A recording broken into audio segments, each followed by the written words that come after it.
Hello and welcome to 5 Year Club video number 329. It is Monday, December 3rd, 2018. The S&P 500 slash stock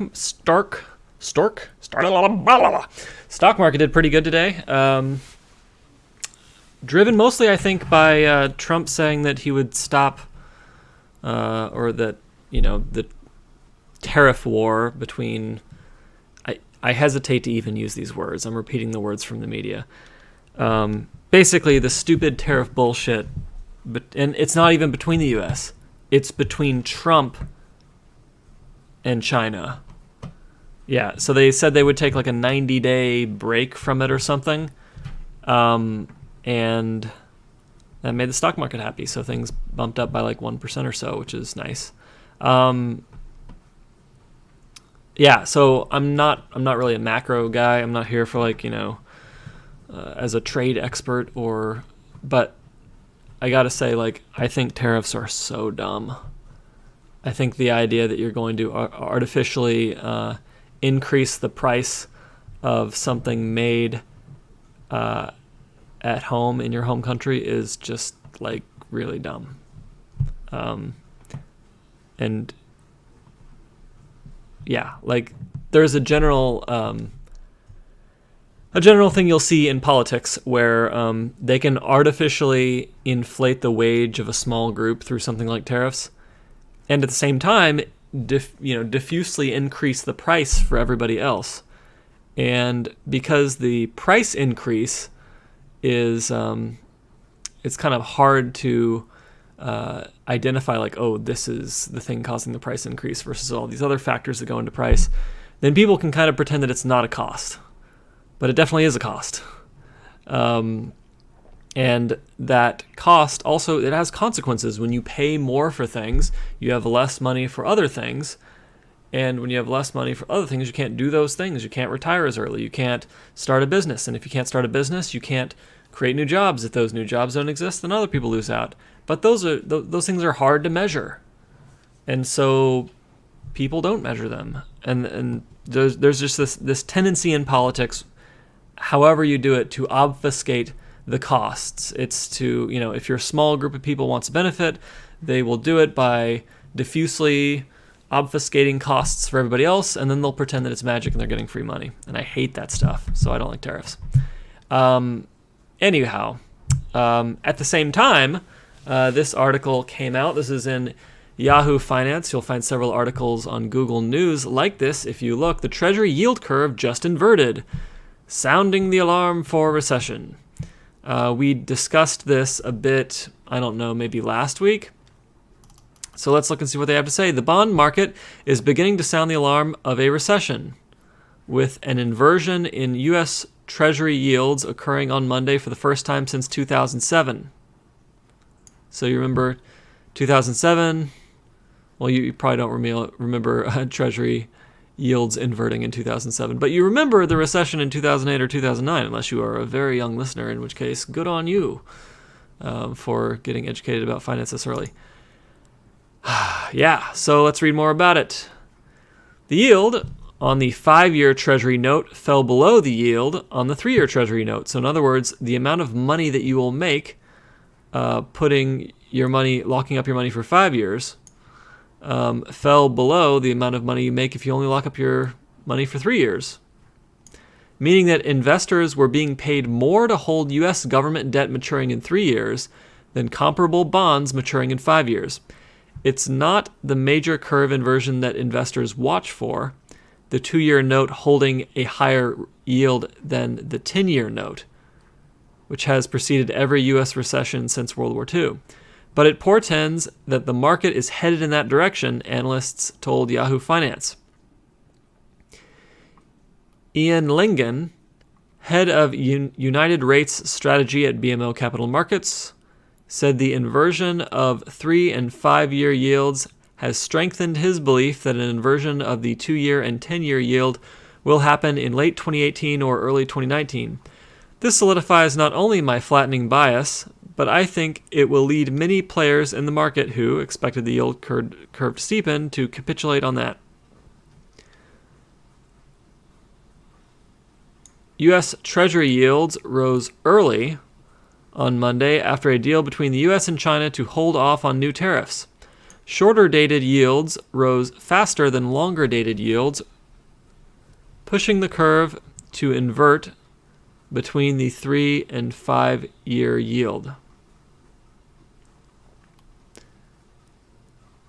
The yield curve inverted between the 2 and 10 year yield before the recessions of 1981, 1991, 2000, and 2008. It has preceded all 9 U.S. recessions since 1955, with a lag time ranging from 6 months to 2 years. Right, so, and if you look, this is roughly every 10 years, guys. 81, 91, so that's 10 years. 91 to 2000, that's 9 years. 2000 to 2008, 8 years. Okay, so it's a little bit less. But we can see that we're operating on 10-year cycle here, and the last recession was 2008. It's 2018. We're at the 10-year mark. Funny how that works. Analysts have pointed out that although many associate a yield curve inversion with recession, the phenomenon is a reflection of the kind of economic conditions that predict a market bust rather than being the cause of them. So the yield curve does not cause a bust. It's just what people do when they really think there's going to be a bust. An inverted yield curve is a sign investors think the government is less likely to pay back debt it owes in 2 years than what it owes in a decade, or in this case, the government is less likely to pay in 3 years than it is in 5. Market analysts have pointed to everything from the increase in U.S. debt to cyclical factors like the market running out of steam as reasons for a downturn. The combination of higher bond yields and the looming threat of recession is adding to fears about slowing global growth, investors said. It could also have implications for the Federal Reserve's interest rate policy. Fed Chair Jerome Powell said in a speech last week that U.S. interest rates were now just below the level that could be considered neutral and signaled that the Fed would stop raising rates. Investors viewed that as a stark turnaround from his remarks in October that the central bank was a long way from neutral. What do you think this guy is full of? Shit. He's just saying stuff. And the Fed really doesn't know what it's doing. And if you don't believe me, right? Look at these recessions every 10 years. They're happening like clockwork every 10 years. Isn't that what the Fed was supposed to prevent? But it can't. So instead it just pretends that it can and says wildly different things every month. Cameron Chris, macro strategist at Bloomberg LP, called the inversion potentially the first shoe to drop in the end of the rate cycle. Mind you, there can be a long delay between the first inversion and the curve and the, maybe this is supposed to be, well, this is probably like a fill in the blank. Long delay between the first inversion of the curve and subsequent rate hikes, as the last cycle showed, Chris said in a report for Bloomberg. Still, it's more evidence that we're in the late 2005 analog of the current Fed campaign. Fed officials have not spoken much about the possibility of a yield curve inversion, but earlier this year, a number of members of the Fed's rate-setting committee said it was a development they were watching. One of the most pervasive relationships in macroeconomics is that between the term spread, the difference between long-term and short-term interest rates, and future economic activity, the San Francisco Fed's Michael D. Bauer and Thomas M. Mertens wrote in March. Atlanta Fed President Raphael Bostic even said in May that it was his job to prevent the curve from inverting, joining a number of other U.S. central bank bosses who had openly voiced concern about inversion. So it's his job to prevent this, and it's happened like clockwork every 10 years, and it's been happening since 1955. What? And the story continues, but it doesn't really continue. That was the end of it. All right, so you know what? I'm not like Nostradamus, right? But there's just a lot of stuff, guys, that is pointing to where we are in the economic cycle. We are at the good times. We're at the peak. And unfortunately, the peak tends to precede a crash or a fall or a recession or something bad, It doesn't typically go before something like stagflation, what happened in Japan that hurt them.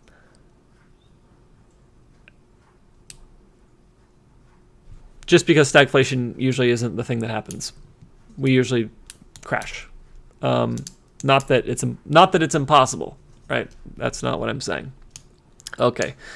I'm just saying that, the good times are rolling right now, so now is the time to get prepared. It is summertime. It's time to harvest. It's time to store away your nuts. It's time to get all of the berries off of the tree and stick them in your hole and be prepared, right? And this is a very tangible economic indicator that we're looking at among the many others that we've talked about. Can I say 6 months? Can I say 2 years? Nope, I can't. Sorry. And I'm not telling you to pull all your money out of the stock market. So don't pretend that's what I'm telling you. What I'm telling you is get a cushion, get some savings. All right? Don't do this. This is our next article for tonight. This is from CNBC. Most young workers are using retirement accounts like an ATM. In most cases, withdrawals from your traditional IRA or 401k before age 59 and a half comes with a 10% early withdrawal penalty on top of regular income taxes. When you tap your retirement savings, you are also removing the future earnings that amount would have generated, which can be sizable. Financial advisors who beat the save early and often drum might want to stifle their agonized groans. To that point, 59% of investors age 18 to 34 say they already have taken money from their retirement account. According to recent research by E-Trade Financial, that figure has been growing steadily since 2015, when it was 31%. Guys, these are the good times. You're not supposed to be tapping the retirement account in the good times. There's a temptation to access retirement accounts, but it should be an option of last resort, said Mike Loengart, Vice President of Investment Strategies at E-Trade. Despite the prevalence of these early withdrawals, most younger investors, 89%, are either somewhat or very confident that they will save enough to enjoy their retirement, the research shows. Overconfident. If you've paid attention to my channel, you'll know that most of these investors are going to fail because they will not save the money. Not because you can't succeed, it's because they won't save the money. They also should make sure they fully understand the impact of tapping retirement savings before age 59 and a half. Early withdrawals from 401k plan accounts and IRAs, excluding Roth versions of both, this is not quite true, are subject not only to regular income taxes, but also a 10% early withdrawal penalty unless you meet one of a few exclusions. So regarding the Roth accounts, the principal that you put in is something that you can, I guess you borrow it from yourself, or you can take an early withdrawal. But the growth of the money in that account, you cannot withdraw early. So this isn't fully true. Are subject not only to regular income taxes, but also a 10% early withdrawal penalty unless you meet one of a few exclusions. Let's go look up the exclusions. So to be clear, if your tax rate is, say, 20%, and you get a 10% withdrawal penalty on top of that, you are dinging your retirement by 30%. You are paying 30% interest on that money. It's like a 30% interest loan. That's a horrible deal. On top of the potential tax cost, you're removing money intended to stay put so it can grow over several decades, experts say. In other words, when you withdraw, for example, $10,000, you're taking out more than that amount. You also are eliminating all the potential earnings and interest it would have earned over several decades. And I should add that, because you're not timing this withdrawal with the stock market, you're also going to suffer from timing penalties on whatever investments were made. Those compounding gains are nothing to sneeze at for illustration purposes, $10,000 invested in the S&P 500 index in January 1988 would have grown to $211,000 by the end of 2017, according to MoneyChimp's online calculator. So that's a 20x return from 1988 to 2017, which is roughly a 30-year career. Despite the consequences, many people who find themselves in a financial pinch turn to their retirement savings. The top reason cited for the withdrawal was medical emergencies, 23%, followed by education expenses, 22%, and unemployment, 17%.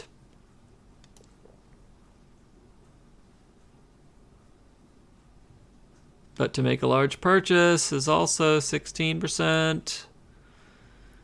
Ouch. However, 36% of workers who make early withdrawals do it to either make a big purchase, go on vacation, holy shit, that's a bad idea, or spend it on themselves or family. That's when it's about personal discipline, Loengart said.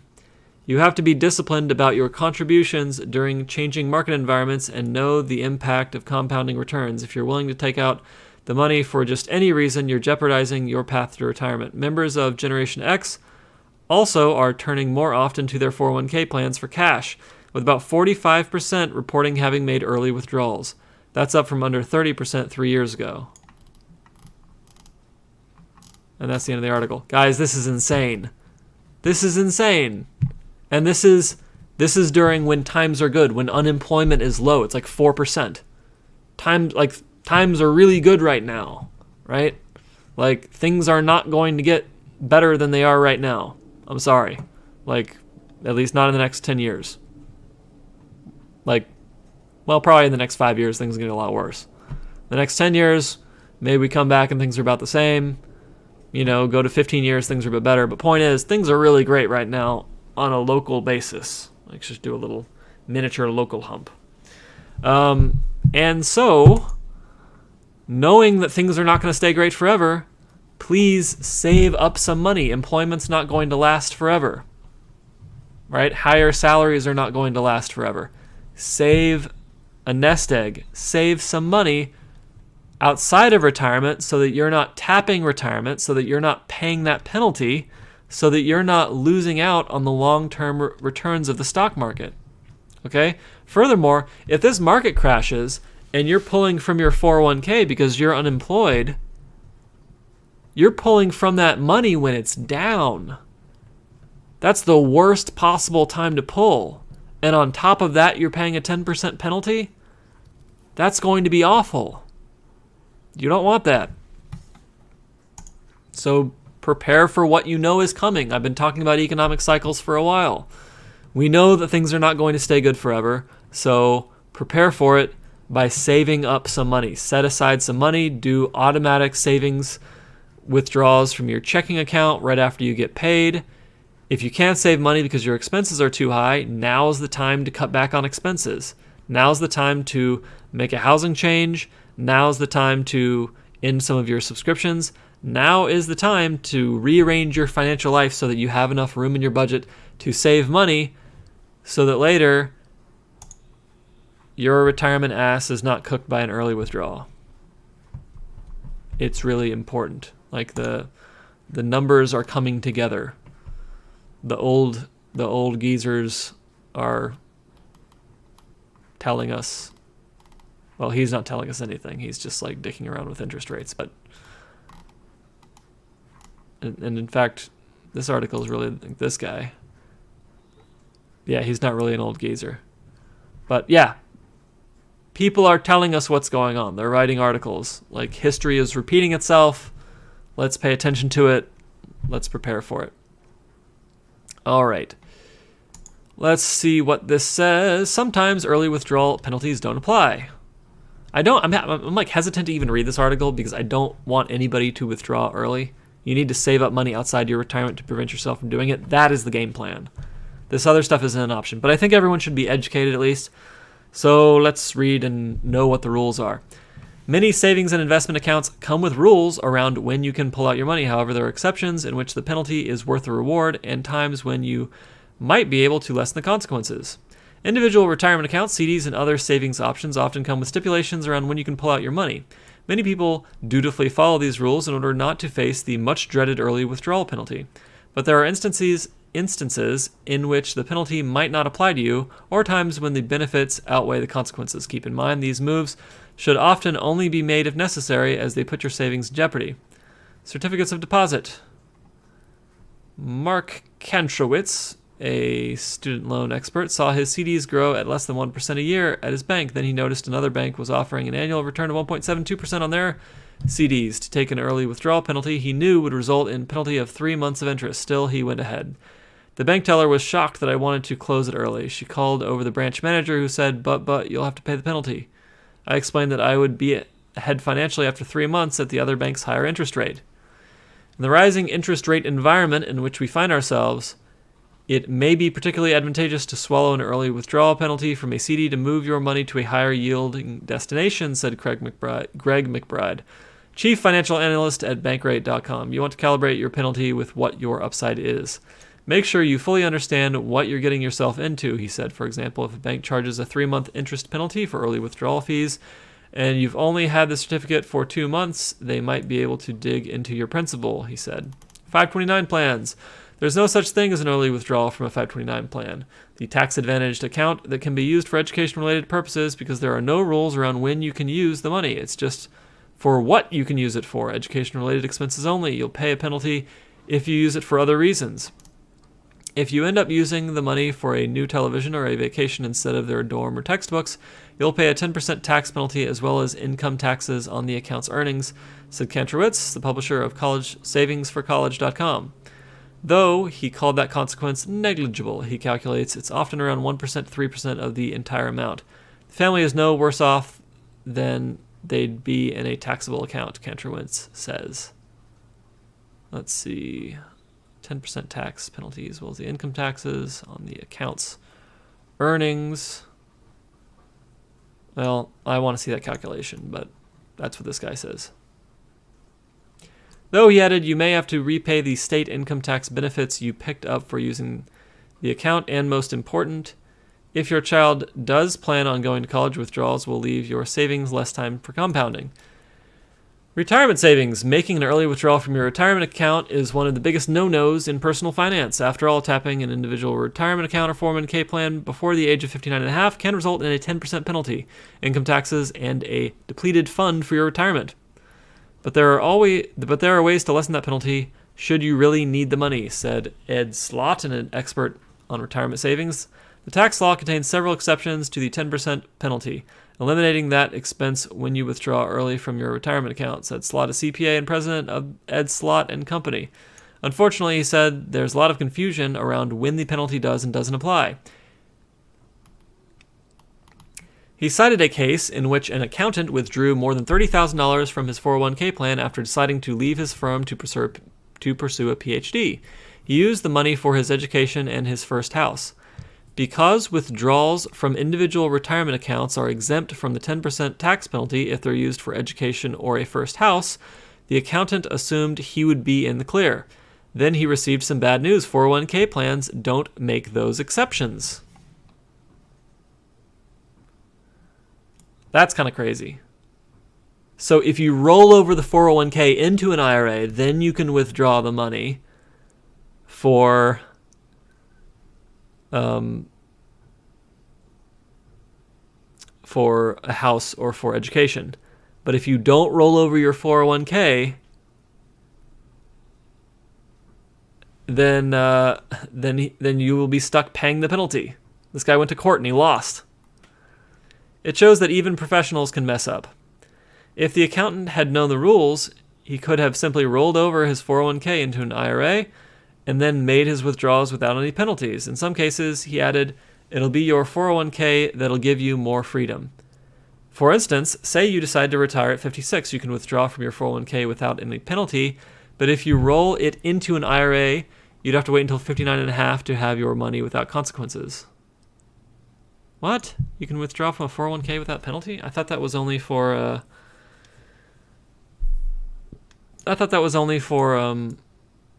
Roth 401ks. But I wonder if they're talking about borrowing from a 401k, which you can, But many times, if you are let go from the job, I think you are required to pay back that money immediately, which is a terrible thing to have to do right when you've lost your job. Both 401k plans and individual requirements, both 401k plans and individual requirements, waive the penalty if you're using the money for serious medical expenses or if there is a disability or death. You can use your individual retirement account to fund health insurance if you're unemployed without penalty. If you're divorcing, you may be able to tap a 401k without consequence. The lesson: see if one of these penalty exceptions can help you gain without the pain. So in other words, the only way this makes sense is if it's playing into a much larger financial picture where you would suffer greater losses by not doing it than you would by doing it. And that doesn't mean the loss of a new TV. That means you have some terrible stuff that's going on that you need to avoid. But you can avoid a lot of that terrible stuff by saving some money. Go save some money. It's video number 329. Lewis is telling you to save some money. Put away some money. You got paid, you're poor. Why? Because you saved all your money. That's it. All right. Enjoyed this video, and hope you enjoyed it. Have a fabulous evening.